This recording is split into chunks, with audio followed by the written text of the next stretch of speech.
Welcome back. This segment we have Trish Bello, who is the co-director of the Community Service, and Pete Sloan, who is the director of International Service. They're here to talk to us about more on our Rotary International Club here in Orange. Trish, let's start with you. Okay. Is there a signature project you have identified as a top priority within the Orange community this year? And give us a little background as to why it was selected. Okay. Yes, Pat, we have a signature project this year.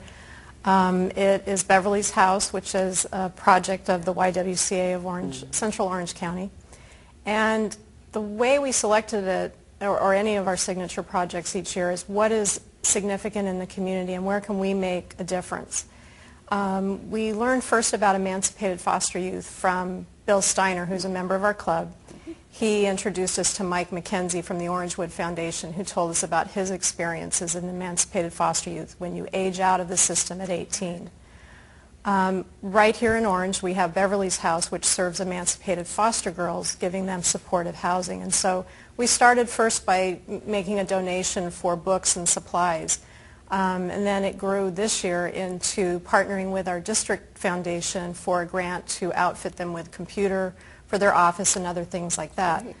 Our club likes to do hands-on things, so now we're getting involved with their bathroom and house renovation and some other things. And I think that inspired also people at the YWCA who have gone to speak to other Rotary clubs, and that's kind of what happens with projects as other groups, other Rotary clubs want to find out what's important. And emancipated foster youth, over 200 children each year age out at age 18 just in County of Orange. So it's a significant issue. We partner with HUD, not the Rotary Club, but the Y partners with HUD to try and alleviate that as a homelessness issue. So it's always that's difficult kind of, when you wear more than one hat. Right, that's why yes, the I was like, where am I? Yes.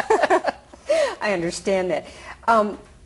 Then when you select, I think you kind of answered this, how do you select a community project to support from the many programs that you know need your help? And maybe you could give us a couple of other programs that might have been. I think in President John, one of our topics this year was the passion for the program.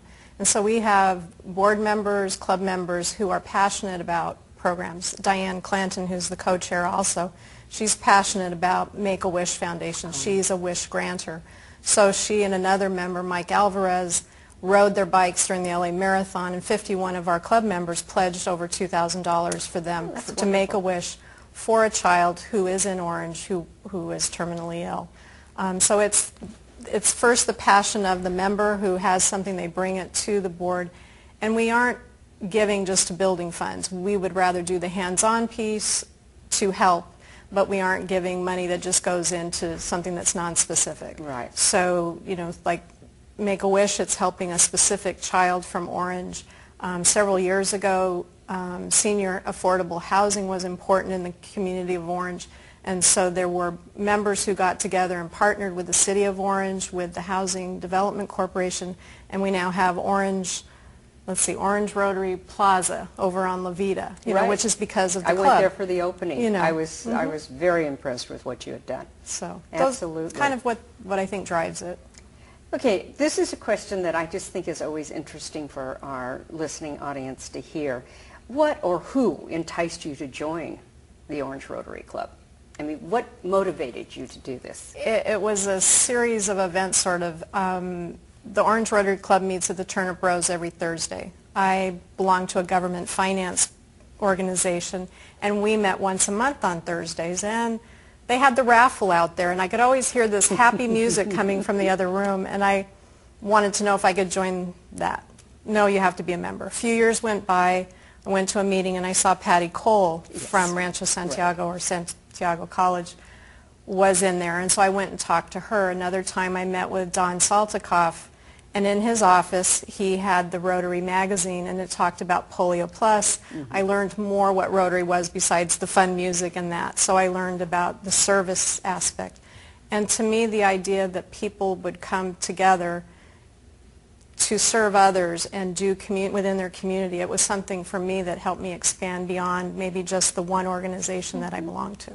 So. Very good answer. You guys should have put her out there. She's got a great one there.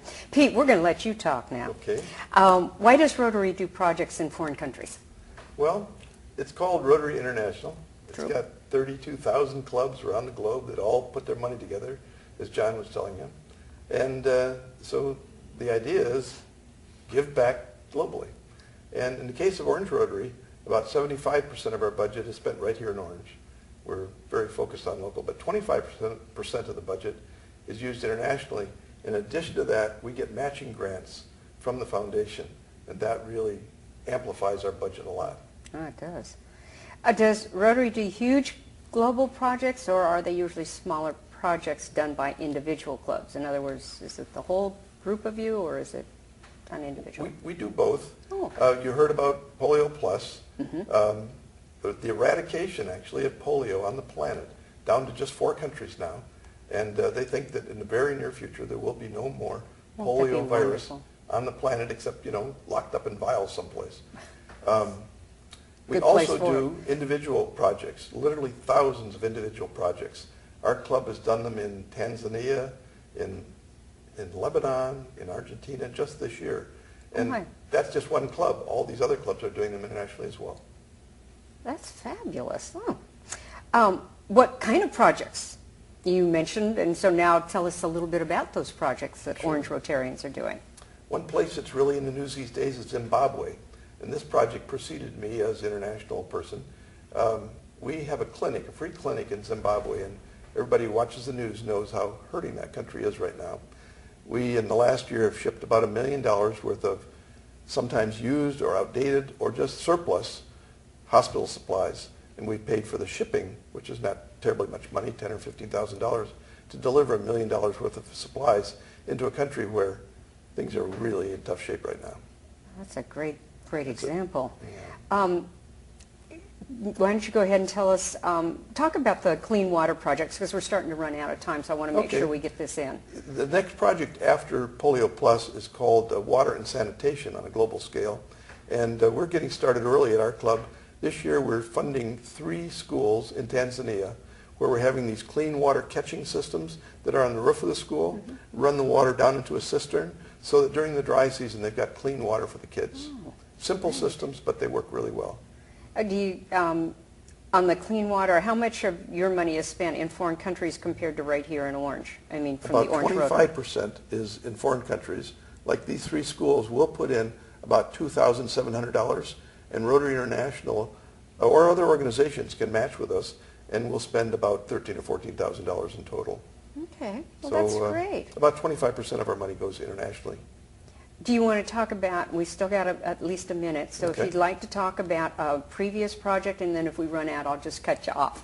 Sure. But go ahead and start We had talking. earlier this year we had an opportunity to participate with a club in Lebanon. One of the interesting things about these projects is they have to have a matching club in the country where we're doing it so that they've got people looking over the project. So we put in an eye clinic, one of these setups where you examine eyes, have all the lenses and so on. It'll serve about 4,000 impoverished people in Lebanon in a city called Hamana. And that's one we did this year. And the second one is right now it's being funded for 5 sets of these Jaws of Life kits Oh, yes. that will go down to Argentina in remote areas to supply the fire departments there. So those are the kinds of projects that local Rotary clubs do. Can't believe it. You just did that on perfect timing. Once again, we need to take a break. When we return, we're going to talk about Rotary's 2008 fundraisers. So we'll be right back. Stay with us.